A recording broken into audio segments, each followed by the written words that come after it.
আলহামদুলিল্লাহ ওয়াসসালাতু ওয়াসসালামু আলা রাসূলিল্লাহ ওয়া আলা আলিহি ওয়া সাহবিহি আজমাইন। قال الشيخ محمد بن عبد الوهاب رحمه الله بسم الله الرحمن الرحيم أسأل الله الكريم رب العرش العظيم أن يتولاك في الدنيا والآخرة وأن يجعلك مباركا أينما كنت وأن يجعلك ممن إذا أعطي شكر وإذا ابتلي صبر وإذا أذنب استغفر فإن هؤلاء الثلاث عنوان السعادة। আলহামদুলিল্লাহ, যাবতীয় হামদ সান আল্লাহ সুবহানাহু ওয়া তাআলার জন্য, যে আল্লাহ সুবহানাহু ওয়া তাআলা আমাদেরকে তৌহিদের দিশা দিয়েছেন এবং শিরিক, কুফর, নিফাক থেকে আল্লাহ রাব্বুল আলামিন আমাদেরকে হেফাজত করেছেন। শতকোটি সালাত ও সালাম বর্ষিত হোক নবী মুহাম্মদ রাসূলুল্লাহ সাল্লাল্লাহু আলাইহি ওয়াসাল্লামের উপর, আল্লাহুম্মা সাল্লি আলাইহি ওয়া বারিক। সম্মানিত মুস্তামিঈন, সম্মানিত দর্শক ও শ্রোতা, শাইখুল ইসলাম মুহাম্মদ ইবনে আব্দুল ওয়াহাব রাহিমাহুল্লাহ, যিনি জাজিরাতুল আরাবিয়ার একজন সংস্কারক ছিলেন, প্রায় 200 বা তার সাথে কিছু বেশি 250 বছরের কাছাকাছি সময়ে তিনি জাজিরাতুল আরাবিয়া থেকে শিরিক, কুফর, গায়রুল্লাহর ইবাদত দূর করে দেন। তার সমকালীন যে শাসক ইমাম মুহাম্মদ বিন সৌদ রহিমাহুল্লাহর সহযোগিতায়, তো সেই ইমাম মুহাম্মদ বিন আব্দুল ওয়াহাব রহিমাহুল্লাহর অনেকগুলি রচিত কিতাব রয়েছে। তার মধ্যে তন্মধ্যে একটি গুরুত্বপূর্ণ কিতাব হচ্ছে আল কাওয়াইদুল আরবা। আমি যেই কিতাবটি থেকে আলোচনা করব তার শরাহ লেখক তো বললাম যে শাইখুল ইসলাম মুহাম্মদ বিন আব্দুল ওয়াহাব রহিমাহুল্লাহ, তিনি এই কিতাবের রচয়িতা, সংকলক। আল কাওয়াইদুল আরবা এই কিতাবের ছোট্ট কিতাব, এটি একটি রিসালা বলা যেতে পারে। আর এর শরাহ করেছেন আব্দুর রহমান বিন নাসির আল বাররাক, শেখ আব্দুর রহমান বিন নাসির আল বাররাক হাফিজাহুল্লাহ। শরাহ করার পরেও কিতাবটি খুবই ছোট আসলে। মূলত কিতাবটি এত যুগোপযোগী যে এর পুরো দার্স আপনারা শুনলে তখন বুঝতে পারবেন যে এর গুরুত্ব কত অপরিসীম।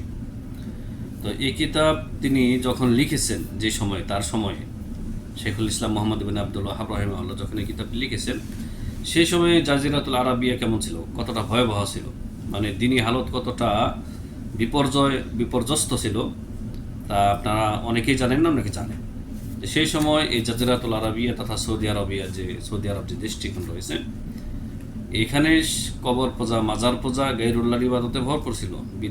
বিদাতের তো শেষে নেই।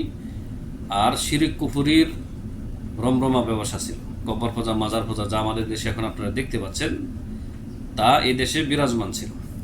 তো সেই সময় লেখক হাফিজাহুল্লাহ রহিমাহুল্লাহ মানুষদেরকে শিরিক, কুফরি থেকে রক্ষা করার জন্য তিনি কোরআনুল কারীম, মহাগ্রন্থ আল কোরআন এবং নবী সাল্লাল্লাহু আলাইহি ওয়াসাল্লামের সুন্নাহ আল মুতাহহারা, এই দুইয়ের সমন্বয়ে বিভিন্ন গ্রন্থ লিখেছেন। তার লিখিত গ্রন্থ, 1 নম্বর গ্রন্থ বলা যেতে পারে, যেটি হচ্ছে কিতাবুত তাওহীদ, যেটি বাংলা ভাষায় আলহামদুলিল্লাহ অনুদিত বা অনুবাদ হয়ে গেছে। সালাসাতুল উসুল বা উসুলুস সালাসা। আর এই 3 নম্বর যে কিতাবটির কথা বলতেছি, অন্য কিতাব রয়েছে তার, এটি হচ্ছে কাওয়াইদুল আরবা। তো এর মূল প্রতিপাদ্য বিষয় হচ্ছে শিরিককে চিহ্নিত করা, যে শিরিককে তার সময়কার মুসলিমরা চিনত না বলে, জানত না বলেই তারা শিরকে লিপ্ত হয়েছিল। আর অনুরূপভাবে বর্তমানে আমরা যেই যুগে বসবাস করতেছি, যে সময়ে, আমাদের এই সময়টাতে আমাদের উপমহাদেশের, এশিয়া উপমহাদেশের মুসলিমগণ যেই শিরকে লিপ্ত হয়েছে, সেই শিরিককে তিনি চিহ্নিত করেছেন এই কিতাবে, কারণ তার সময়ে এই একই ধরনের শিরিক ছিল। আর যারা শিরিক করতেছে মুসলিম সমাজের, তারা মূলত নবী রাসূলগণের প্রেরণের যে মূল উদ্দেশ্য, আল্লাহ রাব্বুল আলামিনের কি উদ্দেশ্যে আল্লাহ সুবহানাহু ওয়া তাআলা নবী রাসূলগণকে পাঠিয়েছিলেন, এই উদ্দেশ্যই তারা ভুলে গেছে। আর কোরআনুল কারীম থেকে দূরে, কোরআনুল কারীম তারা পড়তে জানে না, পড়লেও তার অর্থ বোঝে না, তার গভীর যে তাৎপর্য তা তারা অনুধাবন করে না, যার কারণে তারা এই শিরকে লিপ্ত।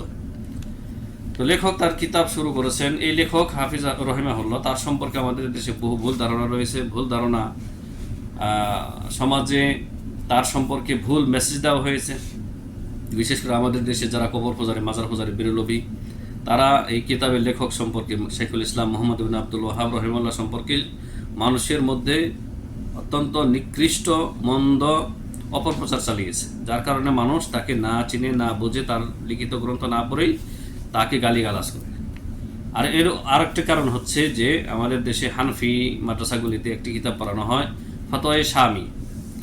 ফতোয়ায়ে শামীর ভূমিকাতে এই শামীর লেখক, ফতোয়ায়ে শামীর লেখক, তিনিও বিদাতি ছিলেন, কবর পূজারী, মাজার পূজারী ছিলেন, নিঃসন্দেহে বলা যেতে পারে। তিনিও এই কিতাবের ভূমিকাতে শেখুল ইসলাম মুহাম্মদ ইবনে আব্দুল ওয়াহাব রহিমাহুল্লাহ সম্পর্কে মিথ্যা তথ্য দিয়েছেন। তার উপরে অপবাদ দিয়েছেন যে শেখুল ইসলাম মুহাম্মদ ইবনে আব্দুল ওয়াহাব রহিমাহুল্লাহ মুসলিমদেরকে নাকি কাফের ফতোয়া দিয়েছেন এবং কাফের ফতোয়া দিয়ে তাদেরকে হত্যা করা, তাদের রক্ত হালাল বলে ফতোয়া দিয়েছেন। অথচ তার কিতাবাদি যদি আপনারা পড়েন, যেগুলি বাংলায় অনুদিত হয়ে গেছে, এবং আলেম সমাজকে বলবো যারা তার কিতাব এখনো পড়েননি, হ্যাঁ, দেওবন্দি বেরলভী যারা রয়েছেন, তার কিতাব যদি আপনারা পড়েন তাহলে তার উপরে আরোপিত এই সমস্ত অভিযোগ যে মিথ্যা দিবালোকের ন্যায়, তা আপনার কাছে স্পষ্ট হবে। এবং আমি সেটা চ্যালেঞ্জ করতেছি, গ্যারান্টি দিতেছি। কারণ দেখেন, আমি শুরুতে একটু এবারত পড়েছি এই কিতাবের। এবারতের মধ্যেই তিনি মুসলিমদের প্রতি কতটা দরদি ছিলেন, হিতাকাঙ্ক্ষী ছিলেন, তা তার ভাষায় ফুটে ওঠে। তিনি পাঠকদেরকে যে ভাষায় সম্বোধন করেছেন, এই সম্বোধন শুনে আপনি বুঝতে পারবেন যে এই মানুষ পশ্চিমকালেও একজন নিরপরাধ সত্যিকারের মুসলিমকে কাফের ফতোয়া দিতে পারে না এবং জুলুম করতে পারে না এবং তাদেরকে রক্তকে হালাল করতে পারে না, একজন মুসলিমের রক্তকে হালাল করতে পারে না। তো আর কথা না বাড়িয়ে আসুন, তিনি তার এই কিতাবে কওয়ায়েদুল আরবা মানে কি? কওয়ায়েদুল আরবা মানে 4টি উদাহরণ, দৃষ্টান্ত। কওয়ায়েদের বিভিন্ন অর্থ রয়েছে, এর অর্থ হচ্ছে উদাহরণ, দৃষ্টান্ত বা 4টি নীতিমালা, ফর্মুলা, সূত্র। এগুলি হচ্ছে আরবি অর্থ হচ্ছে কওয়ায়েদ। কওয়ায়েদাতুল বহুবচন কওয়ায়েদ। কওয়ায়েদুল আরবা মানে 4টি নীতিমালা বা 4টি দৃষ্টান্ত, 4টি উদাহরণ তিনি এখানে দিয়েছেন। যে 4টি উদাহরণ বা দৃষ্টান্ত মক্কার মুশরিকদের সাথে নবী সাল্লাল্লাহু আলাইহি সাল্লামের মুখোমুখি হতে হয়েছিল নবী সাল্লাল্লাহু আলাইহি সাল্লামকে। এগুলির নবী সাল্লাল্লাহু আলাইহি সাল্লাম তাদেরকে এই 4টি বিষয়ে তাদের সাথে বিরোধ ছিল। নবী সাল্লাল্লাহু আলাইহি সাল্লামের সাথে এই 4টি বিষয়ে তাদের বিরোধ ছিল। অর্থাৎ মক্কার মুশরিকরা তারা বিভিন্ন অজুহাতে, এখানে 4টি অজুহাত বা দৃষ্টান্ত পেশ করা হয়েছে, তারা তাদের যে অপকর্ম, শিরক, কুফরি, মহান আল্লাহর সাথে শিরক, গায়রুল্লাহর ইবাদত তারা করতো, এগুলোকে তারা অস্বীকার করতো যে না, এগুলি আমরা ইবাদত করি না। তারা বিভিন্ন তৌরিয়া করতো বা হিলা করতো। তো লেখক রহিমাহুল্লাহ শেখুল ইসলাম মুহাম্মদ ইবনে আব্দুল ওয়াহাব শুরুতেই বলেছেন বিসমিল্লাহির রহমানির রহিম, মহান আল্লাহর নামে শুরু করছি যিনি অতি দয়াবান এবং দয়ালু। আসআলুল্লাহ আল কারীম রব্বাল আরশিল আযীম, আমি দয়াময় আল্লাহর কাছে চাচ্ছি যিনি মহান আরশের রব, যে আইয়াতাওয়াল্লাকা ফিদ দুনিয়া ওয়াল আখিরাহ। হে পাঠক, যারা এই কিতাব পড়বেন তাদের প্রতি তিনি দোয়া করতেছেন তাদের জন্য কল্যাণ কি, যে দুনিয়া এবং আখিরাতে আল্লাহ রাব্বুল আলামিন আপনার সমস্ত বিষয়ের দায়িত্ব গ্রহণ করুন, মানে আল্লাহ তাআলা আপনার অভিভাবক হয়ে যান। ওয়া ইয়াজআলাকা মুবারাকান আইনামা কুনত, আর আপনি যেখানেই থাকুন না কেন হে পাঠক, আল্লাহ তাআলা আপনাকে বরকতময় করুন। তাহলে দেখেন, যেই লেখক তার কিতাবের পাঠকদেরকে বা মুসলিম জনসাধারণকে এত সুন্দর করে সম্বোধন করতেছেন যে আল্লাহ তাআলা আপনার দায়িত্ব গ্রহণ করুন, আপনার কাজকর্মগুলি তিনি সুন্দরভাবে সম্পাদন করে দিন এবং আপনাকে বরকতময় করুন, এবং ওয়া আইয়াজআলাকা মিম্মান ইযা উতিয়া শাকারা, হে মুসলিম, আপনাকে আল্লাহ ওদের অন্তর্ভুক্ত করুন যাদেরকে নিয়ামত দিলে শুকরিয়া আদায় করে। ওয়া ইযা বুতুলিয়া সাবারা, আর বালা মুসিবত দিয়ে পরীক্ষা করলে সেই পরীক্ষার সময় যারা সবর করে আপনাকে আল্লাহ তাদের অন্তর্ভুক্ত করুন। ওয়া ইযা আযনাবা ইস্তাগফারা, আল্লাহ আপনাকে ওই ব্যক্তিদের অন্তর্ভুক্ত করুন যারা গুনাহ করার পরে ইস্তেগফার করে, তওবা ইস্তেগফার করে গুনাহ থেকে মুক্তি লাভ করে, আল্লাহ আপনাকে তাদের অন্তর্ভুক্ত করুন। ফা ইন্নাহা উলাই সালাস উনওয়ানু সাআদা, এই 3 প্রকারের লোক যারা কি, যাদেরকে নিয়ামত দিলে শুকরিয়া আদায় করে, বালা মুসিবতে যারা সবর করে, ধৈর্য ধারণ করে, আর গুনাহ হয়ে গেলে যারা তওবা করে, এই 3 কিসিমের লোক, এরাই হচ্ছে সৌভাগ্যবান। এদের ঠিকানা হচ্ছে সুখময় জীবন দুনিয়া এবং আখিরাতে। তাহলে দেখেন, কিতাবের মূল বিষয় শুরু করার আগেই লেখক রহিমাহুল্লাহ শেখুল ইসলাম মোহাম্মদ ইবনে আব্দুল ওয়াহাব রহিমাহুল্লাহ আমার জন্য আপনার জন্য এই কিতাব যারা পাঠ করবে সকলের জন্য কল্যাণের দোয়া করতেছেন। তো এই লোক কি করে একজন নিরপরাধ সত্যিকারের মুসলিমকে কাফের ফতোয়া দিতে পারে অন্যায়ভাবে? কিভাবে তিনি মুসলিমের রক্তকে হালাল ঘোষণা করতে পারেন? না, তিনি মূলত এগুলি করেননি, তার উপরে এগুলি সব মিথ্যা অপবাদ চাপিয়ে দেওয়া হয়েছে। আর যেই অপবাদের যারা এই অপবাদগুলি দিয়েছে তার মধ্যে অন্যতম হচ্ছেন ফতোয়ায়ে শামির লেখক, যা ফতোয়ায়ে শামির মুকাদ্দামাতে উল্লেখ করে রেখেছে। এই কথাটুকুর শরাহ করেছেন,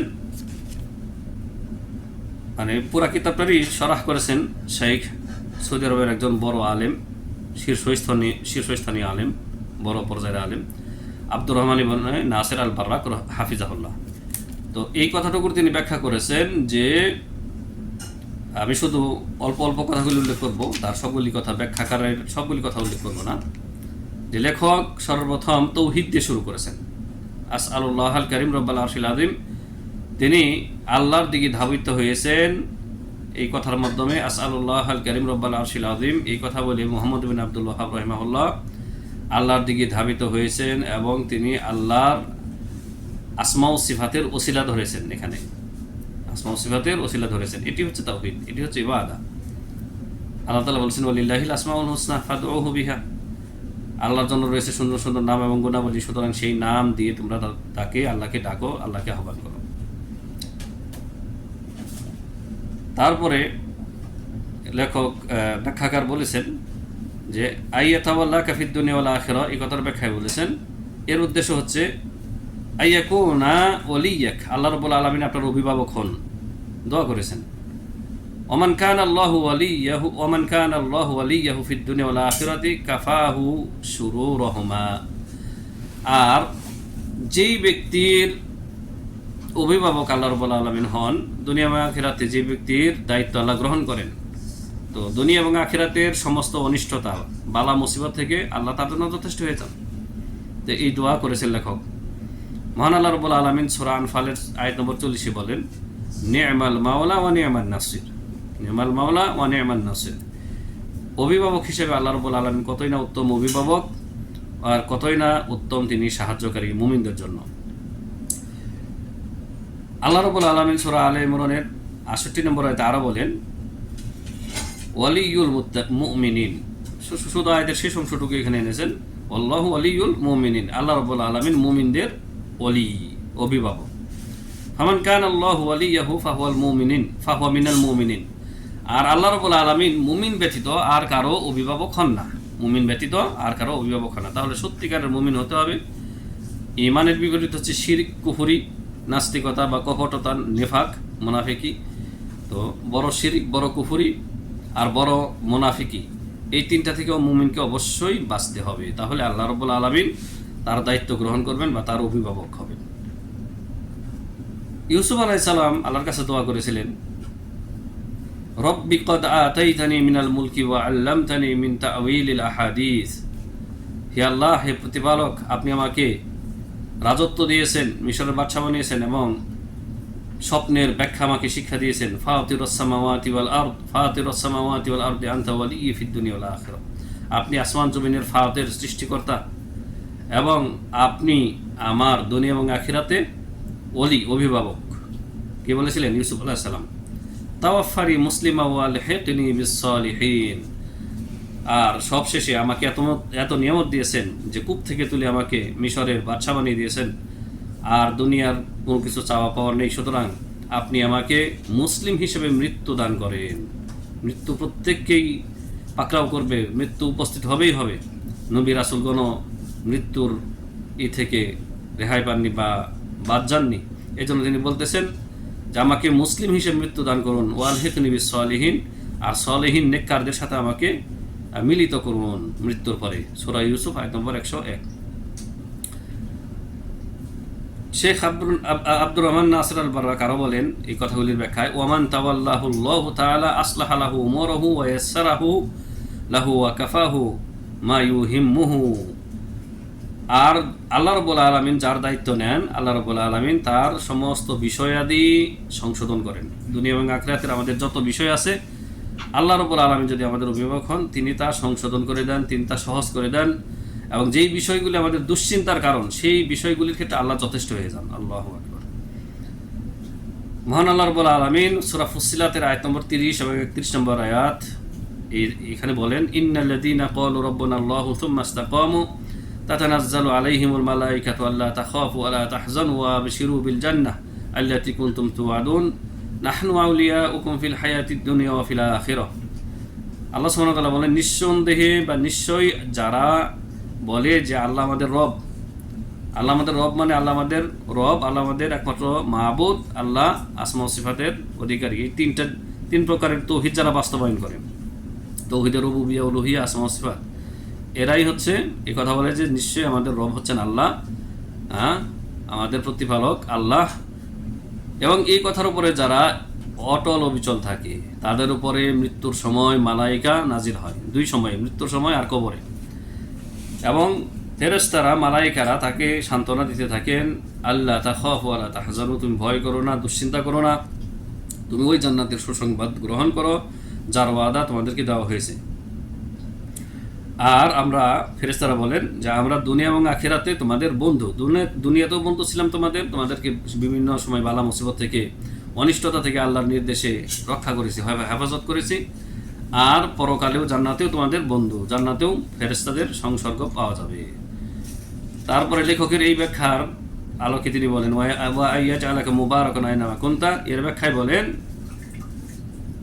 এর অর্থ হচ্ছে যে আইয়াজআলাকাল্লাহু ফিকা বারাকাতুন, আইয়াজআলাল্লাহু ফিকা বারাকাতান ফি আইয়ি মাকানিন কুনতা।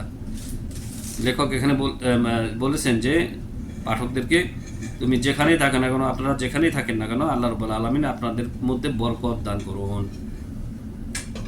ওয়াহাদা মিম্মা আসনা বিহি ঈসা আলাইহিস সালাম আলা রাব্বিহি হাইসু ক্বাল ওয়া জাআলানি মুবারাকান আইনামা কুনতু। ঈসা মানে মারিয়াম আলাইহিস সালাম আল্লাহ রাব্বুল আলামিনের প্রশংসা করেছেন এই কথাটি উল্লেখ করে, যেখানে সূরা মারিয়ামের 31 নম্বর আয়াতে ঈসা আলাইহিস সালাম বলেছেন, আর তিনি আল্লাহ রাব্বুল আলামিন আমাকে বরকতময় করেছেন, আমি যেখানেই থাকি না কেন। তাহলে নবী রাসূলগণকে আল্লাহ বরকতময় করেছেন, তো সেই বরকত আল্লাহ রাব্বুল আলামিন মুমিনদের উপরেও যেন নাজিল করেন সেই দোয়া করেছেন। দেখুন,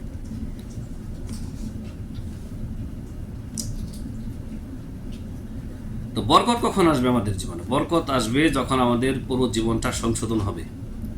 মুমিন, যিনি সত্যিকারের মুমিন, সালেহ, মুত্তাকি, আত্তাকি, তিনি যেখানেই থাকেন না কেন সে বরকতময়। একজন মুমিন যেখানেই থাকুক না কেন সে বরকতময়। তার পরিবারের মধ্যে বরকত রেখেছেন আল্লাহ রাব্বুল আলামিন। তারপরে তার সাথী সঙ্গীদের সাথে যখন থাকবেন তখনও আল্লাহ রাব্বুল আলামিন তার বরকত, তার বরকতের তা আছে তার বন্ধুদের মধ্যে পড়বে।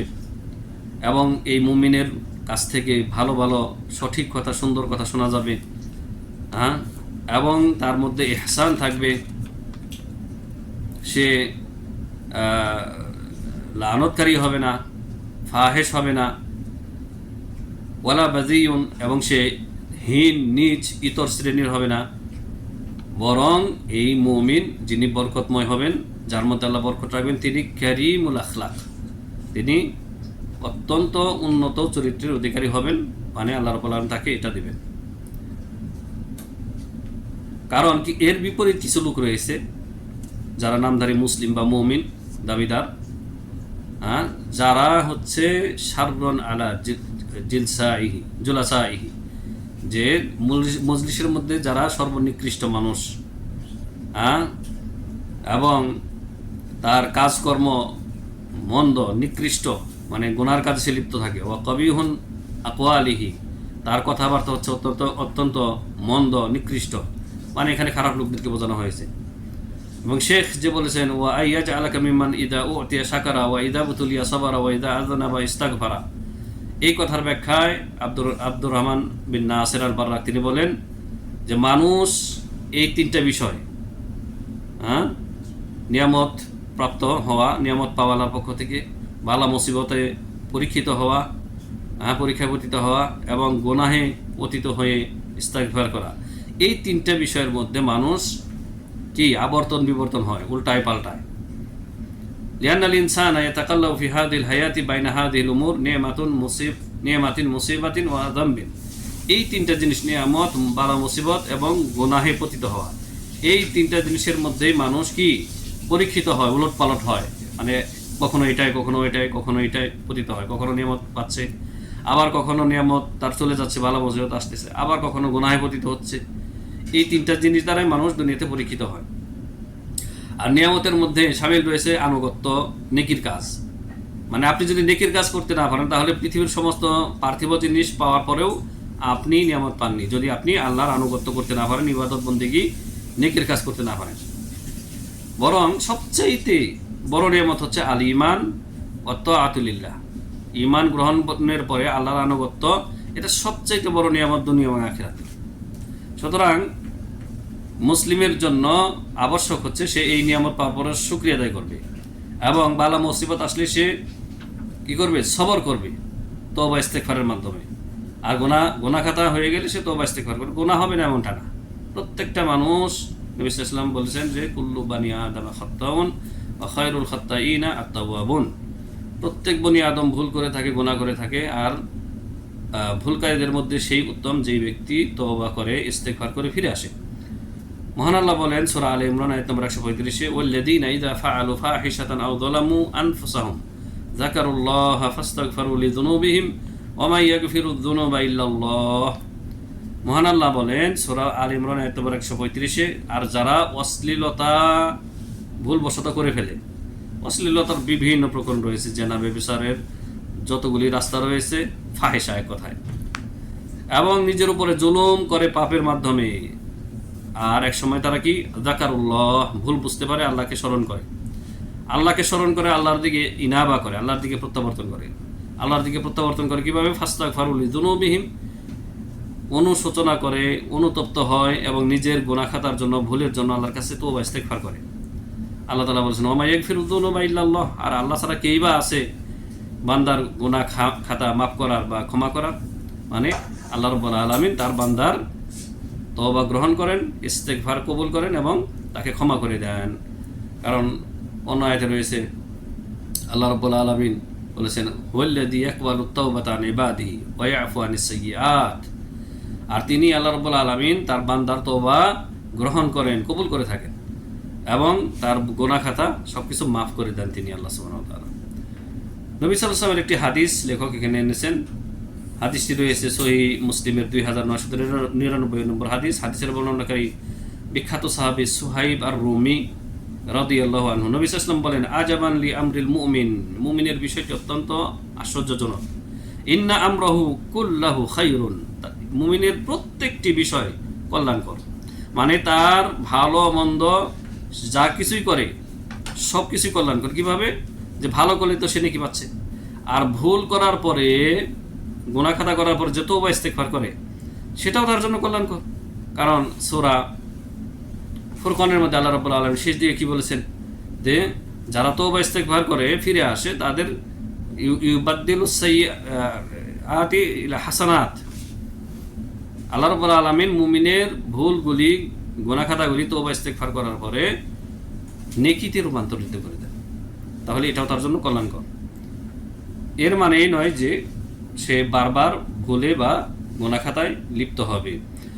ওয়ালাইসা যালিকা লিআহাদিন ইল্লাল মুমিন ইল্লা লিল মুমিনিন, নবী সাল্লাল্লাহু আলাইহি ওয়াসাল্লাম বলেন, আর এটা মুমিন ছাড়া আর কারোর জন্য হয় না। মানে একমাত্র মুমিন, আল্লাহর প্রতি ঈমানদার, বিশ্বাসী, তার সমস্ত বিষয়ই কল্যাণকর। তাহলে কাফের এবং আকীদাগত মুনাফিক, তাদের বিষয় এখানে উল্লেখ করা হয়নি, বা তারা বাদ যাবে। তো এর ব্যাখ্যায় নবী সাল্লাল্লাহু আলাইহি ওয়াসাল্লাম বলেছেন ইন আসাবাতহু সাররাউ শাকারা ফাকানা খায়রুল লাহু, মুমিনের জীবনে যদি বালা মুসিবত আসে, তাহলে সে মুমিনের জীবনে যদি কল্যাণকর বিষয় আসে, আসাবাতহু সাররা মানে আনন্দিত, তাকে খুশি করে এমন বিষয় যদি আসে, সুখময় সুখের বিষয় যদি তাকে স্পর্শ করে, সুখ আসে তার জীবনে, শুকরিয়া আদায় করে, তখন কি এটা তার জন্য কল্যাণকর। ওয়া ইন আসাবাতহু দাররাউ সাবারা ফাকানা খায়রুল লাহু, আর যদি মুমিন বান্দাকে বালা মুসিবত, কোনো বিপদ আপদ স্পর্শ করে, তাহলে সেটাও তার জন্য কল্যাণকর। কারণ সে সবর করে, ধৈর্য ধারণ করে, এতেও সে নেকি প্রাপ্ত হয়, এবং তার জীবনের গুনাহ খাতার মাধ্যমে আল্লাহ রাব্বুল আলামিন ক্ষমা করে দেন।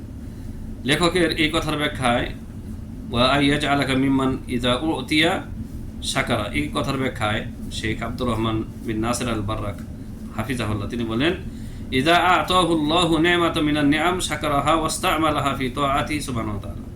আল্লাহ তাআলা মুমিনকে যদি নিয়ামত দেন তাহলে তার শুকরিয়া আদায় করে আর সেটি নেকির কাজে ব্যবহার করে। আল্লাহু আকবার। এই কথাটার ব্যাপকতা দেখুন। আজকে এই টেকনোলজির যুগে, সায়েন্স টেকনোলজি ইলেকট্রনিক যুগে কত আমরা এই ধরনের আপনার যে প্রযুক্তির যে নিয়ামত পেয়েছি, এগুলির ব্যবহার যথাযথভাবে আল্লাহর সন্তুষ্টির পথে করতে হবে। তো মুমিন এগুলির ব্যবহার কখনো এর অপব্যবহার করবে না। যদি হয়েও যায় তাহলে যেটা আমরা আগেই বলেছি, তওবা ইস্তেগফার করে সে ফিরে আসবে। তাহলে মুমিনকে আল্লাহ যত নিয়ামত দিয়েছেন পার্থিব, সবই সে কি করবে? আল্লাহর রাস্তায় ব্যবহার করবে, আল্লাহর সন্তুষ্টির পথে ব্যবহার করবে। তাহলে এই যে সোশ্যাল মিডিয়াগুলি, এগুলি আল্লাহর রেজামন্দির পথে ব্যবহার করতে হবে, আল্লাহর অসন্তুষ্টির পথে ব্যবহার করা যাবে না। মুমিন তা কখনোই করবে না। ওয়াইদা বুতুলিয়া বিমুসিবাতিন সাবারা ওয়া হাবাসা লিসানাহু ওয়া জাওয়ারিহাহু আন ফি'লি মা লা ইয়াহিল। আর যখন তাকে পরীক্ষা করা হবে, আল্লাহ তাআলা পরীক্ষা করেন অবশ্যই। আল্লাহ তাআলা সূরা বাকারার মধ্যে বলেছেন 5টি জিনিস দ্বারা অবশ্যই তোমাদেরকে পরীক্ষা করবেন। ওয়ালানাবলুওয়ান্নাকুম বিশাইইন মিনাল খাউফি ওয়াল জু'i ওয়া নাকসিম মিনাল আমওয়ালি ওয়াল আনফুসি ওয়াস সামারাত। 5টি জিনিস দ্বারা আল্লাহ তাআলা পরীক্ষা করবেন, আল্লাহ তাআলা বলেছেন। তাহলে সে কি করে? মুসিবতের সময় ধৈর্য ধারণ করে মুমিন, হাই হতাশ করে না, বিলাপ করে না, তকদিরকে গালমন্দ করে না, আল্লাহকে গালমন্দ করে না। মুমিন কখনো এটা করতে পারে না। ওয়া হাবাসা লিসানাহু ওয়া জাওয়ারিহাহু আন ফি'লি মা লা ইয়াহিল। আর তার অঙ্গ প্রত্যঙ্গকে, তার জিহ্বাকে সে সংযত রাখে এমন কাজ থেকে যা বৈধ না, মানে হারাম, ওই যেটা বললাম আর কি। ওয়াইদা আযনাবা ইস্তাগফারা, আর সে গুনাহ করলে তওবা ইস্তেগফার করে, সাথে সাথে বিলম্ব করে না। ওয়া হাযিহিল উমুর কুল্লুহা আমারাল্লাহু বিহা। আর এই কাজগুলি, যে নিয়ামত দিলে শুকরিয়া আদায় করার নির্দেশ দিয়েছেন আল্লাহ তাআলা বলছেন। আল্লাহ তাআলা বলেছেন, বহু জায়গায় বলেছেন, তার মধ্যে সূরা ইব্রাহিমের মধ্যে বলেছেন, লাইন শাকারতুম লাযিদান্নাকুম। তোমরা যদি শুকরিয়া আদায় করো নিয়ামতের, তোমাদের নিয়ামত আরো বাড়িয়ে দেব। ওয়ালাইন কাফারতুম ইন্না আযাবি লাশাদীদ। আর নিয়ামতের না শুকরিয়া করলে তোমাদের প্রতি আমার আযাব হবে অত্যন্ত কঠিন। অনুরূপভাবে গুনাহ হয়ে গেলে আল্লাহ রাব্বুল আলামিন ইস্তেগফার করতে বলেছেন, এরও আদেশ দিয়েছেন। ফাকুলতু আস্তাগফিরু রাব্বাকুম ইন্নাহু কানা গাফফারা। নূহ আলাইহিস সালামের জবান মুবারকে আল্লাহ তাআলা ইস্তেগফারের আদেশ দিয়েছেন, যে নূহ আলাইহিস সালাম বললেন যে আমি আমার জাতিকে বলেছি যে তোমরা ইস্তেগফার করো, তওবা করো, মূর্তি পূজা থেকে তওবা করো, আর অন্যান্য পাপ থেকে তওবা করো। ইন্নাহু কানা গাফফারা, আল্লাহ ক্ষমা করে দেবেন। সূরা তাহাতে আল্লাহ তাআলা বলেছেন, ওয়া ইন্নী লাগাফফারুল লিমান তাবা ওয়া আমানা ওয়া আমিলা সলিহা সুম্মা ইহতাদা। যারা তওবা ইস্তেগফার করবে এবং সিরাতুল মুস্তাকিমে অটল অবিচল থাকবে, আমি তাদের প্রতি গাফফার, অতি ক্ষমাকারী। আল্লাহু আকবার। তো লেখক বলেছেন যে এগুলির আল্লাহ আদেশ করেছেন ওয়াসনা আলা ফাইলিহা। আর যারা এই কাজগুলি করে, নিয়ামতের শুকরিয়া আদায় করে, মুসিবতের সময় ধৈর্য ধারণ করে, পাপ হয়ে গেলে ইস্তেগফার করে, তাদের আল্লাহ প্রশংসা করেছেন কোরআনের বিভিন্ন আয়াতে। আলোচনা লম্বা হয়ে যাবে, নইলে অনেক দলিল রয়েছে, সেগুলি উল্লেখ করা যেত, কিন্তু আলোচনা সংক্ষেপ করার জন্য আর সেদিকে যাচ্ছে না। তো শেখ রহিমাহুল্লাহ বলেছেন যে ফাইন্নাহা উলাই সালাস উনওয়ানুস সাআদা। এই 3 প্রকারের লোক যারা এগুলি করে, তাদের জন্য রয়েছে সুখের ঠিকানা, সৌভাগ্যশীল তারা। তাদের সুখময় জীবন, সুখের ঠিকানা, সর্বশেষ ঠিকানা হচ্ছে জান্নাতুল ফিরদাউস, জান্নাতুন নাঈম ইনশাআল্লাহ। তো মূল আলোচনায় যাওয়ার আগে দেখেন, শেখুল ইসলাম মুহাম্মদ বিন আব্দুল ওয়াহাব রাহিমাহুল্লাহ পাঠকদেরকে কত সুন্দর দোয়া দিলেন। এরকম লেখক খুব কমই পাবেন। বহু কিতাবাদি আপনারা পড়েন, মুরাজা করেন, দেখেন তো যে এই লেখক ছাড়া শেখুল ইসলাম মুহাম্মদ বিন আব্দুল ওয়াহাব তার কিতাব শুরু করেছেন কিভাবে, এই ভঙ্গিমাতে কয়জন লেখক তার কিতাব শুরু করেছেন, আমি তাদের সমালোচনা করছি না। কিন্তু যত লেখক এ যাবৎকালে এসেছে, তার মধ্যে বলা যেতে পারে তিনি পাঠকদের প্রতি সবচাইতে বেশি তার পাঠকের হিতাকাঙ্ক্ষী, তাদের জন্য মুসলিম জনসাধারণ জন্য তিনি কল্যাণকামী। এই জন্য তার আলোচনা কিতাবের ভূমিকাই শুরু করেন পাঠকদের প্রতি দোয়া দিয়ে। পাঠকদের জন্য আল্লাহর কাছে একেবারে দিল খুলে দোয়া করেন কল্যাণের বরকতের, যা এই কিতাবের শুরুতে তিনি করেছেন। তো এই কথাগুলির ব্যাখ্যা আজকের আলোচনায় করলাম ইনশাআল্লাহ। এর পরবর্তী 2 নম্বর আলোচনাতে বা দ্বিতীয় পর্বে আমরা লেখকের মূল যে কাওয়াইদুল আরবা 4টি মূলনীতি সেগুলি ইনশাআল্লাহ আলোচনা করব। আল্লাহ রাব্বুল আলামিন আমাদেরকে প্রত্যেক ভালো কাজের বা নেকির কাজের তৌফিক দান করেন এবং আল্লাহ রাব্বুল আলামিন প্রত্যেক ভালো কথা শুনে তার প্রতি আমাদেরকে আমল করার তৌফিক দান করেন। আমিন। ওয়া সাল্লাল্লাহু ওয়াসাল্লামু আলা নবিয়িনা মুহাম্মদ ওয়া আলা আলিহি ওয়া সাহবিহি আজমাইন। আসসালামু আলাইকুম ওয়া রাহমাতুল্লাহি তাআলা ওয়া বারাকাতুহু।